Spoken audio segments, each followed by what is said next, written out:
¿qué tal familia? ¿Cómo estamos? Muy buenos días, buenas tardes o buenas noches, según nos estás observando, nos estás escuchando. Bien, estamos estudiando ahora un nuevo libro y regresamos al Nuevo Testamento y estamos ahora en el libro de Santiago. Maravilloso libro que tiene lecciones maravillosas. El tema de hoy es: el cristiano fiel no juzga por la apariencia. Quiero que lo repitamos todo nuevamente. El cristiano fiel no juzga por la apariencia. Correcto. Muy bien. Bueno, vamos a entrar al tema y vamos a introducir el tema de hoy y vamos a hablar sobre los prejuicios o conductas racistas que son de los albores de la humanidad. Y en nuestros días, en el pleno siglo XXI, están causando mucho daño. Siguen empañando las relaciones entre las personas, los grupos humanos, entre las naciones.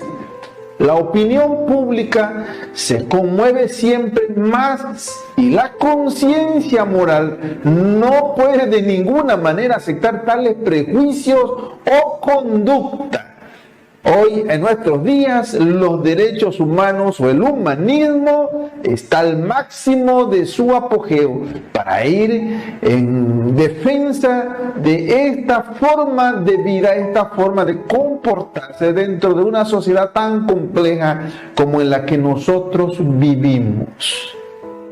Hay una conciencia moral y no puede de ninguna manera aceptar tales prejuicios o conducta dentro del seno de la iglesia. La iglesia es particularmente sensible a las actitudes discriminatorias y el mensaje que ella recibe de la revelación bíblica afirma vigorosamente la dignidad de cada persona creada a la imagen de Dios. La unidad del género humano es el designio del Creador y la dinámica de la reconciliación realizada por Cristo, nuestro Redentor, en la cruz del Calvario. Jesucristo ha derribado el muro de odio que separaba los mundos contrapuestos para recapitular en sí la humanidad entera. Por eso Pablo afirma: no hay griego, no hay judío, no hay escita, no hay bárbaro, no hay circuncisión ni incircuncisión, ni libre ni esclavo. Es tremendo cuando se rompen estos paradigmas al tenor de la palabra dentro del seno poderoso de la iglesia. Un seno amoroso, un lugar lleno del amor de Dios, un lugar diferente, con una nueva cosmovisión de las relaciones humanas. El recíproco respeto entre los grupos étnicos y raciales y su convivencia fraterna desde el primer siglo de esta era. Escuche esto: cuando los pobres se sentían ofendidos por la ostentación de la riqueza de algunos creyentes. Pero bueno, esto supone a su vez un lúcido análisis de ciertos hechos complejos del pasado y del presente y una apreciación imparcial de las deficiencias morales o las iniciativas positivas a la luz de los principios étnicos fundamentales del mensaje cristiano. Vuelvo a repetirle, Pablo está diciendo: no hay judío, no hay griego. Es maravilloso ver esto y se rompen paradigmas, sobre todo cuando Pedro, cuando Santiago están preocupados porque hay creyentes pobres en el seno de la iglesia y hay creyentes ricos, pero los ricos se presentan a la altura de sus posesiones, de su forma de vida, y esto crea cierta discriminación o cierto sesgo en la sociedad de la iglesia. Que hoy actualmente podemos ver que todo ha cambiado. La gente más pobre es más soberbia, es más orgullosa, Y la gente rica es muy amable y condescendiente, ¿verdad? Hoy podemos ver gente pobre que ni siquiera quiere dirigir la palabra debido a su santidad. Y todo ha cambiado, de verdad. Estamos en posiciones contrapuestas al siglo actual. Pero quiero decirle que ahora este sesgo o esta discriminación no tan solamente se da ahora de ricos a pobres, sino de pobres a ricos, de gente de menos cultura, de menos educación, o neófitos en las palabras, que no están entendiendo la profundidad de Dios y comienzan a sesgar grupos o alejarse de ciertas personas porque juzgan equivocadamente y fuera del contexto de Dios. Porque todavía el juicio no ha llegado, y el juicio es a través de nuestro Señor Jesucristo. Ni tú ni yo podemos hacer juicio. Gloria al Señor. Bueno, ahora veamos esto. Cristo en la palabra ha denunciado este mal. Incluso lo denunció con el riesgo de su propia vida, porque Él vivió este problema en carne viva o en vida propia en el seno de la sociedad que le tocó vivir. Y lo ha hecho no para condenar, sino lo ha hecho para salvar. Así que es tan importante que podamos analizar. Necesitamos tener discernimiento cuando la discriminación sea introducida en la iglesia. Eso es lo que Santiago nos está desafiando en el capítulo 2, versículo 1 al versículo 9. Necesitamos discernimiento ante la discriminación y ver qué tipo de discriminación es, porque si estamos discriminando el pecado o la forma vivendi del pecado, pues entonces tenemos que saber que esa discriminación es correcta delante de Dios, porque Dios también la discrimina, pero que no sea una vida moral, una vida social dentro de la iglesia la que discrimina. Es popular escuchar, hemos creído en el amor de Dios dentro del seno de la iglesia, y en realidad así se expresan los cristianos por la opción fundamental de su vida. Hemos venido a Cristo, hemos sido salvos, y por eso decimos esto. Y los cristianos por esta opción no se dan cuenta y comienzan a ser cristianos que van tomando decisiones que inhiben la convivencia o la bendición personal hacia ciertas personas o hacia cierto grupo de personas. Estamos hablando cristianos por una decisión ética, o vamos a pensar que si somos cristianos por una decisión ética o una idea, una gran idea. Bien, tenemos que aceptar que somos cristianos por un gran encuentro, por haber tenido la experiencia de ese gran encuentro, de ese gran acontecimiento, de un día haber encontrado a Jesucristo en nuestro camino. Él nos fue a buscar y nosotros fuimos encontrados por Él. Qué maravilloso momento, ¿verdad? Y bueno, pues este encuentro, esta forma de vida da un nuevo horizonte a nuestra vida, llevando consigo mismo una orientación decisiva. Sin embargo, hay cosas anexas a la fe. Escuchen esto que tenemos que analizar, como esta que dice: no volverás la espalda a tu hermano.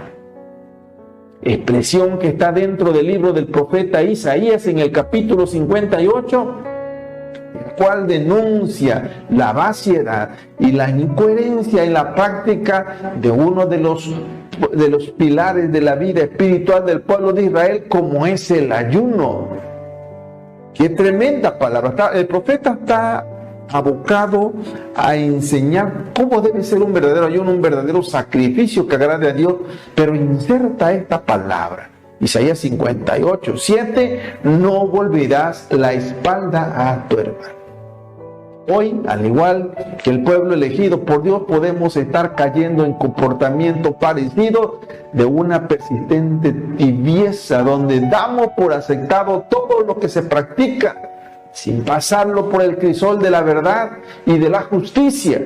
Nuestro Dios, por medio del profeta, El profeta Isaías llama al pueblo a la honestidad y a la coherencia, que no se sustenten solo en eufemismos discretos, sino en actitudes que se expresan como forma práctica de responder a la voluntad de salvación de nuestro Dios.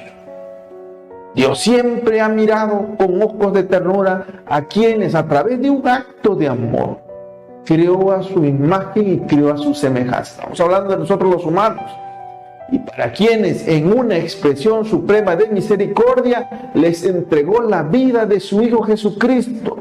Eso lo podemos leer muy acentuadamente en el Evangelio según Juan, capítulo 3, versículo 16 y versículo 17, cuando dice: porque por tanto amó Dios al mundo, porque de tal manera amó Dios al mundo, que dio a su Hijo unigénito, a su único Hijo, para que todo aquel que en Él crea no perezca, sino que tenga vida eterna. Y el versículo 17 dice: porque Dios no ha enviado a su Hijo al mundo para juzgar al mundo, sino para que el mundo sea salvo por Él. Qué hermoso texto. Dios nunca ha dado la espalda a la humanidad y a través del tiempo ha reiterado su voluntad de prolongar su vida entre todos nosotros. ¡Qué maravilloso! Así que la iglesia, los creyentes tienen que ser, o la iglesia, o el seno de la iglesia, o la reunión de los creyentes, tiene que ser un lugar de misericordia gratuita, donde todo el mundo pueda sentirse acogido, amado, perdonado y alentado a vivir según la vida buena, una vida basada en la buena nueva del Evangelio. Y esto necesariamente tiene que pasar por el hecho de que todos somos personas sociales, que no nos bastamos a nosotros mismos. En consecuencia, para alcanzar nuestra realización tenemos que establecer relaciones sanas con los demás, las cuales deben estar regidas por el reconocimiento de la existencia de otros seres humanos, a los que le debemos respeto por la dignidad que cada uno posee, dada por el Dios del cielo. Estamos hablando de una convivencia con nuestros semejantes. Con ellos tenemos que interactuar para poder alcanzar el bien común, entendido como el conjunto de condiciones de la vida social que hacen posible las asociaciones y a cada uno de sus miembros el logro más pleno y más fácil de la propia perfección. Porque hay una ayuda mutua y se alcanzan grandes cosas. Alcanzar el bien común no puede ser en consecuencia tarea de unos pocos, ni verse solo como signos que son propios de actos de filantropía, porque el nivel óptimo en la calidad de vida de la persona debe sustentarse en la participación de todos y aún más como una expresión de la fidelidad al mensaje del Evangelio. Debemos conducirnos a lograr ser protagonistas de procesos de cambio que sean transformadores de la realidad y gestores de paz. En este sentido, debemos asumir iniciativas y responsabilidades, no por mandatos ideológicos, ni por protagonismos en redes sociales para que nos vean en Facebook, YouTube, Twitter o no sé, Instagram. No se trata de eso, sino debe ser como consecuencia de nuestro encuentro personal con Jesucristo, que nos hace realmente personas de bien a través de las obras del amor. Así que una de las cosas que debemos enfocarnos en nuestra vida diaria es amar a los demás haciendo el bien. Si queremos enfocar este tema, podemos decir que cuando actuamos en base a la cosmovisión de Dios, siempre daremos a la persona su verdadero valor y no por su apariencia externa. Vamos a repetirlo nuevamente. cuando tú y yo actuamos en base a la cosmovisión de Dios, como Dios ve las cosas, siempre daremos a las personas que están a nuestro entorno su verdadero valor. Y no va a ser por la apariencia que podamos ver de forma externa, sino por lo que realmente vale para Dios, es lo mismo que debe valer para cada uno de nosotros. Bien, pues vamos a la lectura de hoy. Es Santiago capítulo 2, versículo 1 al versículo 13. Por favor, quiero que escuchen muy atentamente lo que dice esta escritura. 2. Hermanos míos, que vuestra fe en nuestro glorioso Señor Jesucristo sea sin acepción de personas. Porque si en vuestra congregación entra un hombre con anillo de oro y con ropa espléndida, y también entra un pobre con vestido andrajoso, y miráis con agrado al que trae la ropa espléndida y le decís, siéntate tú aquí en buen lugar, y decís al pobre, estate tú allí de pie, o siéntate aquí bajo mi estrado. ¿No hacéis distinciones entre vosotros mismos y venís a ser jueces con malos pensamientos? Hermanos míos amados, oíd. ¿No ha elegido Dios a los pobres de este mundo para que sean ricos en fe y herederos del reino que ha prometido a los que le aman? Pero vosotros habéis afrentado al pobre. ¿No os oprimen los ricos y no son ellos los mismos que os arrastran a los tribunales? ¿No blasfeman ellos el buen nombre que fue invocado sobre vosotros? Si en verdad cumplís la ley real conforme a la Escritura, amarás a tu prójimo como a ti mismo, bien hacéis. Pero si hacéis acepción de personas, cometéis pecado, y quedáis convictos por la ley como transgresores. Porque cualquiera que guardare toda la ley, pero ofendiere en un punto, se hace culpable de todos. Porque el que dijo, no cometerás adulterio, también ha dicho, no matarás. Ahora bien, si no cometes adulterio, pero matas, ya te has hecho transgresor de la ley. Así hablad y así haced como los que habéis de ser juzgados por la ley de la libertad. Porque juicio sin misericordia se hará con aquel que no hiciere misericordia, y la misericordia triunfa sobre el juicio. Bien, estamos reflexionando en el tema.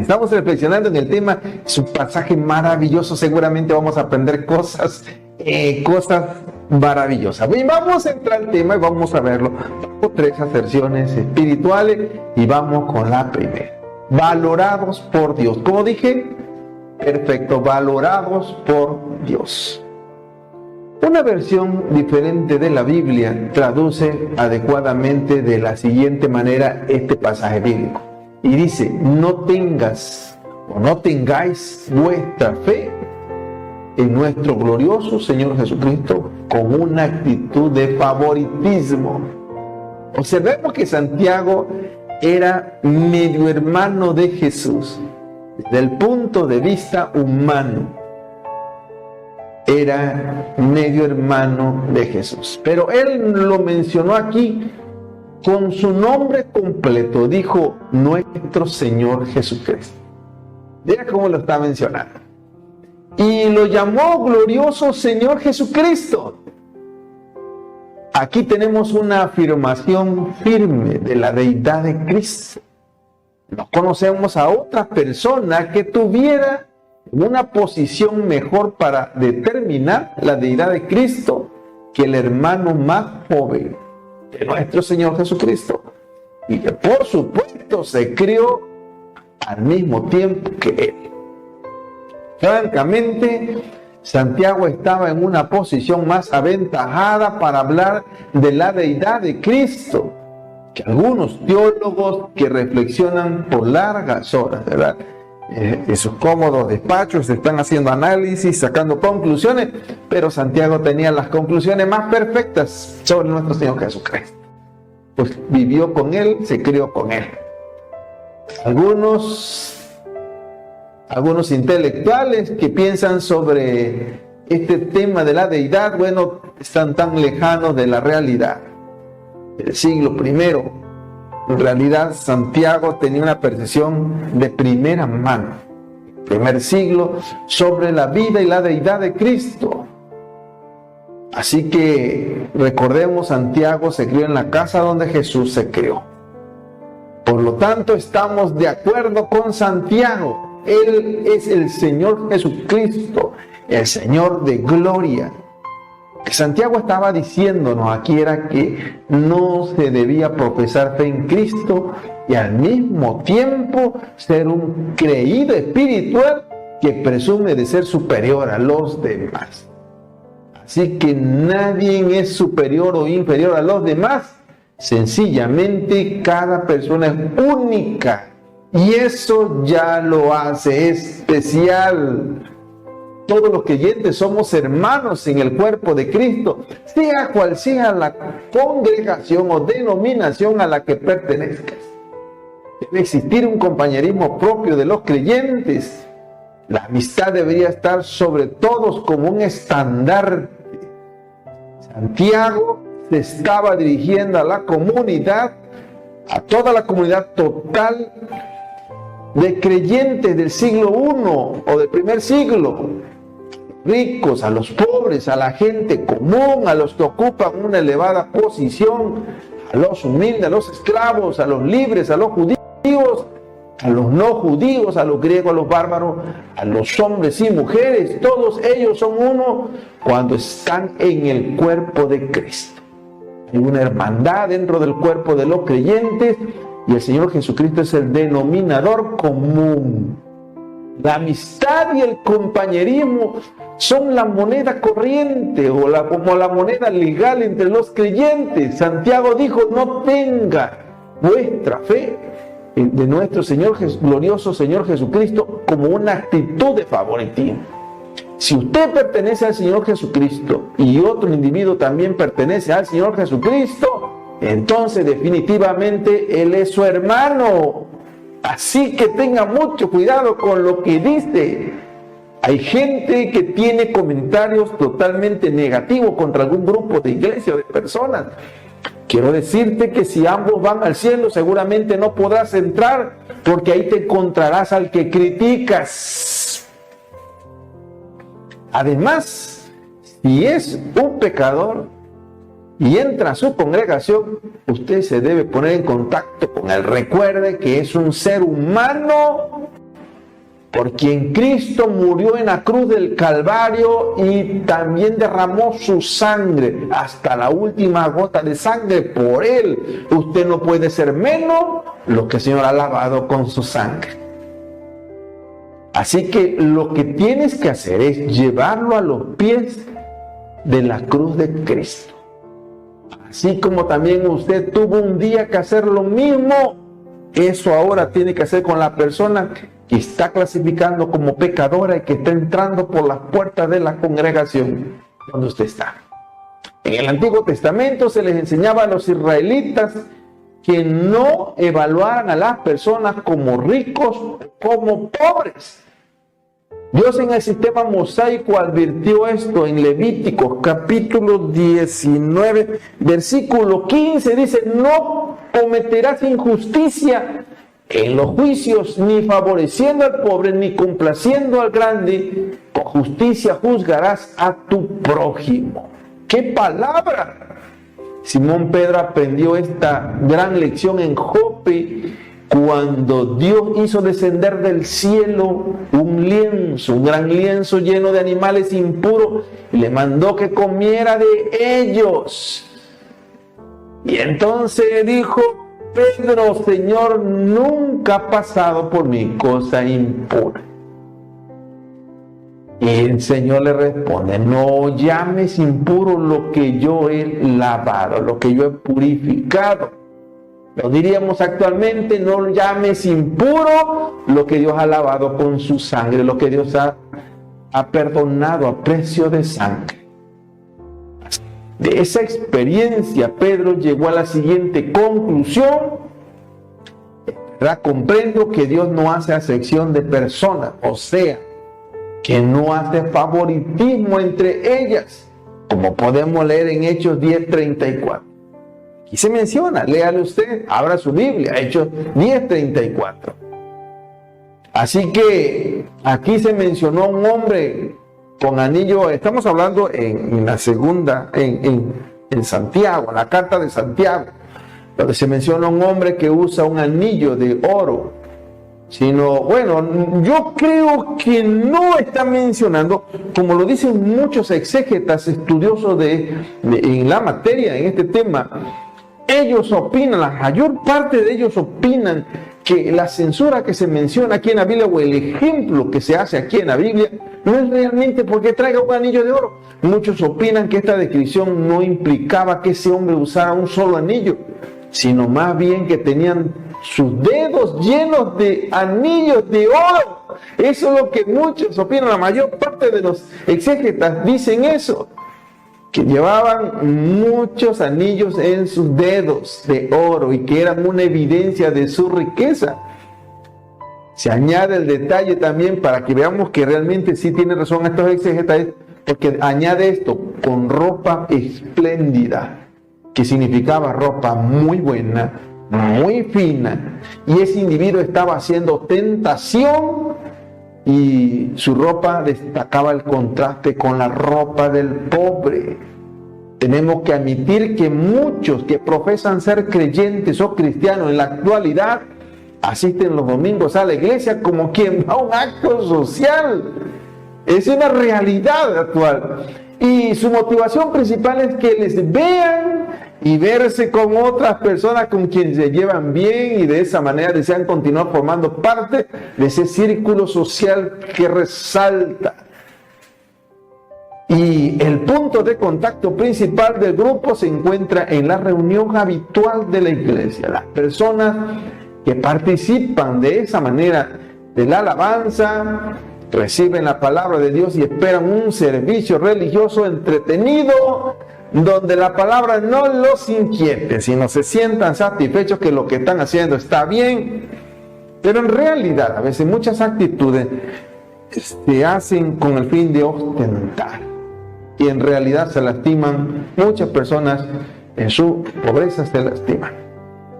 Así que los detalles de esto que estamos hablando en el seno de la iglesia, a veces pues hay problema cuando hay una cómoda observación sobre la vida de santidad en contraste, ¿verdad?, con una vida de ostentación.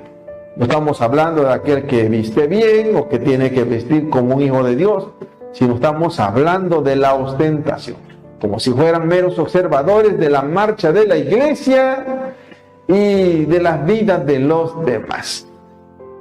Realmente sucede, en el mundo sucede.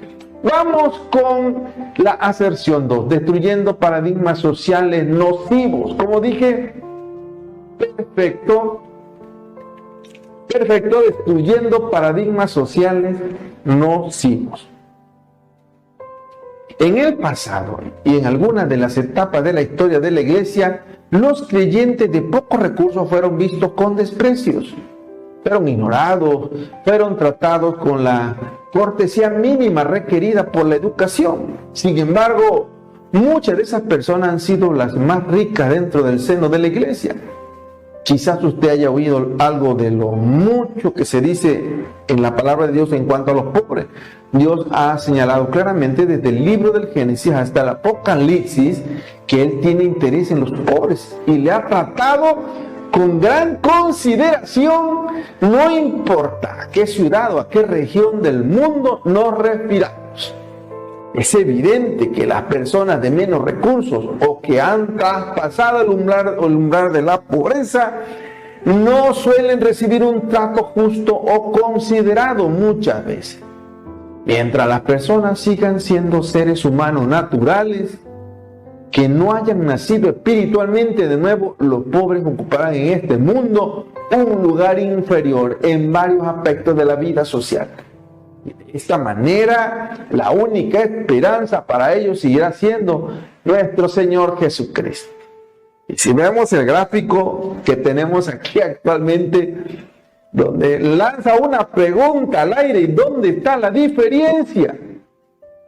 Estamos hablando en lo que nos convertimos meses después de muertos. Podemos ver el rico, el pobre, el blanco, el negro, el médico, el barrendero, por ejemplo, por decir algunas personas. Todos somos iguales. porque no hay acepción de personas para con Dios. Romanos 2:11, muy claro, ¿verdad? Escuchemos lo que la Biblia dice al respecto en el libro de Job, capítulo 5, versículo 15. Leemos la Biblia. Leemos en la Biblia este texto de Job 5:15. Él libra de la espada al pobre y de la boca de los malvados y de la mano del violento, y por eso el necesitado tiene esperanza. Y también podemos leer en Job capítulo 36, versículo 15. El pobre al pobre librará de su pobreza, en la aflicción despertará su oído. Y luego también podemos leer en el Salmo capítulo 9, versículo 18, dice: el menesteroso no para siempre será olvidado. El menesteroso no para siempre será olvidado, ni la esperanza de los pobres perecerá perpetuamente. Y hay otro texto más del Salmo 68:10 que dice: los que son de tu grey han morado en ella, en tu presencia, en tu heredad, por tu bondad Dios ha provisto para el pobre. Y el Salmo 69:33 dice: porque el Señor oye a los menesterosos. ¡Wow! Y el Salmo 72:12 y versículo 13 dice: Él librará al menesteroso que clame y el afligido que no tiene quien le socorra. Tendrá misericordia del pobre, tendrá misericordia del menesteroso, Él salvará la vida de los pobres. También el Salmo 102:17 dice: habrá considerado la oración de los desvalidos y no habrá desechado el ruego de ellos. Y es así como podemos comprobar en numerosos pasajes de la Biblia, la Sagrada Escritura habla de los pobres y de la preocupación de Dios por los pobres. En el hermoso Salmo 45 encontramos que llegará uno que reinará sobre esta tierra en justicia. Y en Isaías 11 dice, el profeta nos presenta que aquel juzgará con justicia a los pobres. ¡Wow! ¡Qué tremendo!, ¿verdad? Dios tuvo mucho que decir sobre el maltrato a los pobres en este mundo por parte de los ricos y de aquellos que ocupan el poder.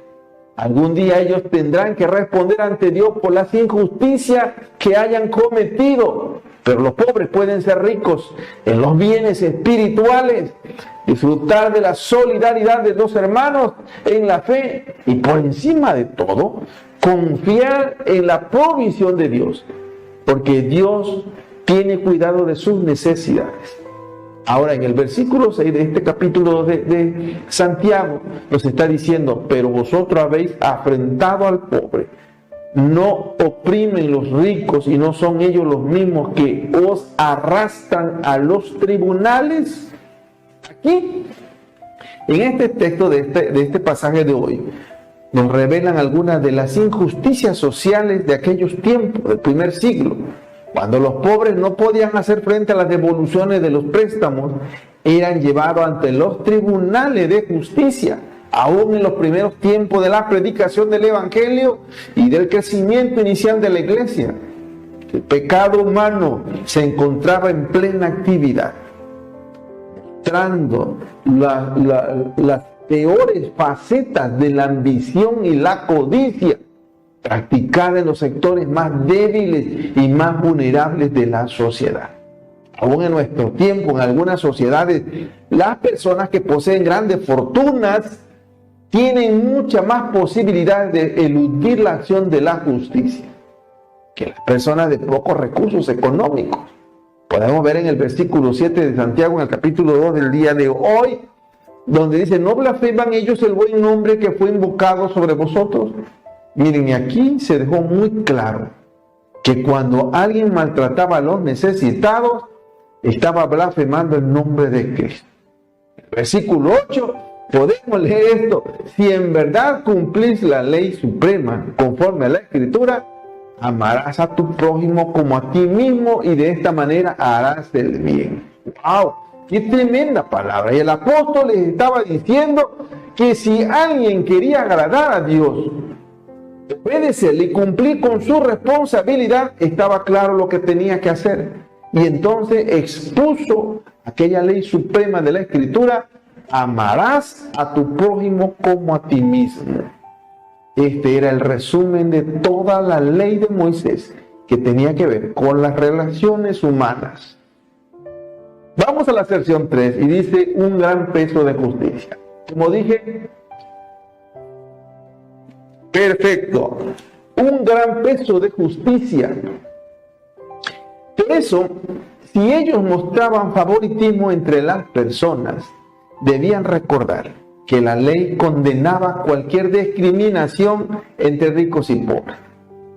Algunos podían alegar que no habían cometido pecados condenados por la ley, pero a aquellas personas había que recordarles un detalle muy importante. Miren, y escuchemos lo que le dijo el apóstol Santiago en el versículo que leeremos a continuación, el versículo 10. Escuche lo que dice: porque cualquiera que guarde toda la ley, pero ofenda en un punto, se hace culpable de todos.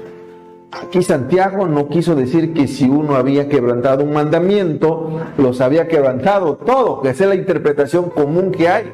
Pero la mayor parte de los exégetas, de los hermeneutas, de los que estudian la homilética y la hermenéutica, dicen que el apóstol estaba diciendo que uno era culpable de quebrantar los mandamientos, no importando cuál fuera de ellos, y se podían quebrantar por igual en cualquier momento.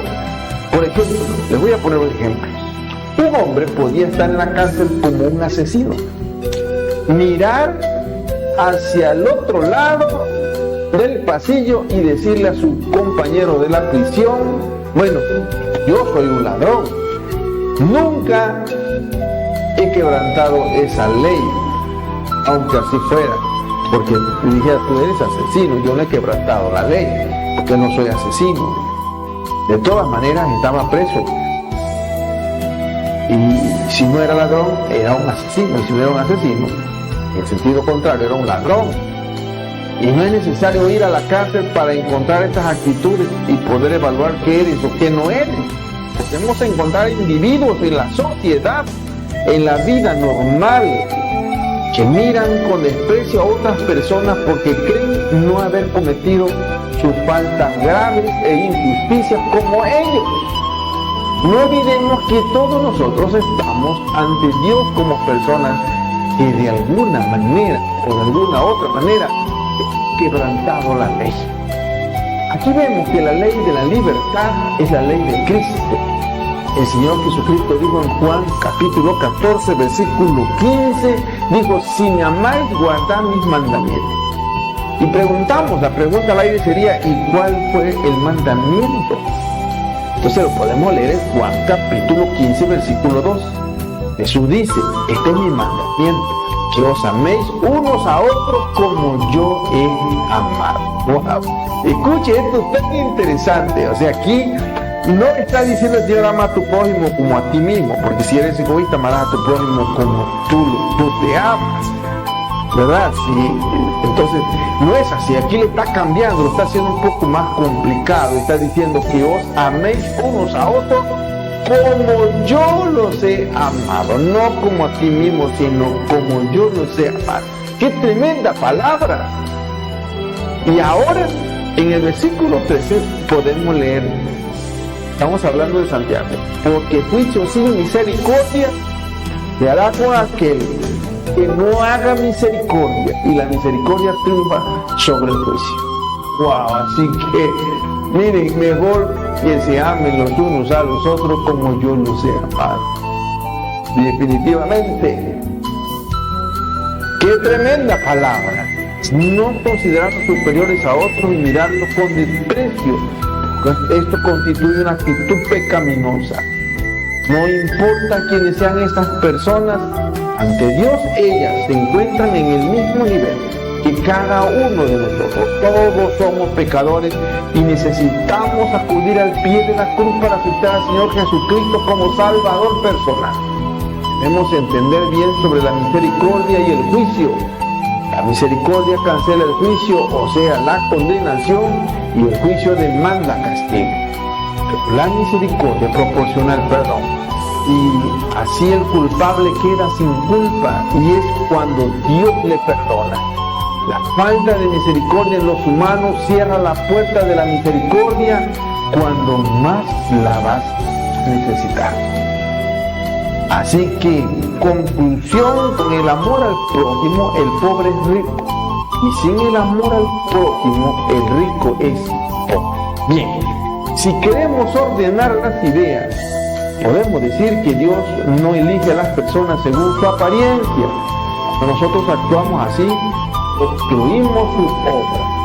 Si reconocemos que el Señor aceptó al creyente que es parte de la comunidad local, estaremos diluyendo la discriminación y el prejuicio. Así el deber del creyente es mostrar misericordia, mostrar amor. Todos por igual. Quiero repetirlo nuevamente. Dios no elige a la persona según su apariencia. Cuando nosotros actuamos así, estamos obstruyendo la obra de Dios. Reconocemos que el Señor aceptó al creyente que es parte de una comunidad local a quien Dios ha llamado. Estaremos diluyendo la discriminación y el prejuicio. Así, el deber del creyente será mostrar misericordia y amor a todos por igual. Dios te bendiga y continuamos.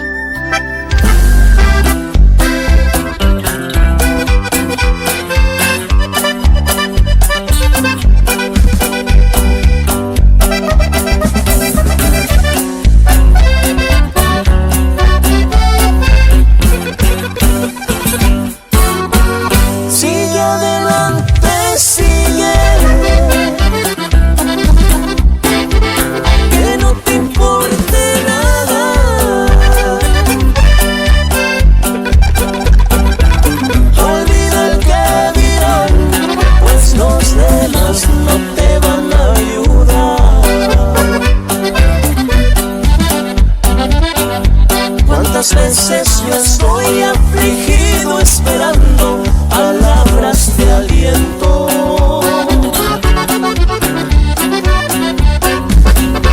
pero es raro el momento que encuentres a alguien que te dé consuelo. Es más fácil hallarles aliento y tristeza en la boca del hombre.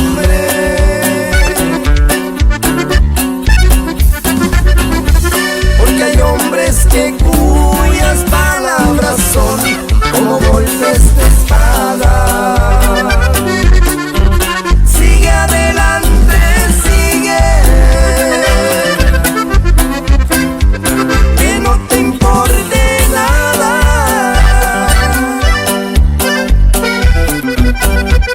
Olvida el que dirán, pues los demás no te van a ayudar.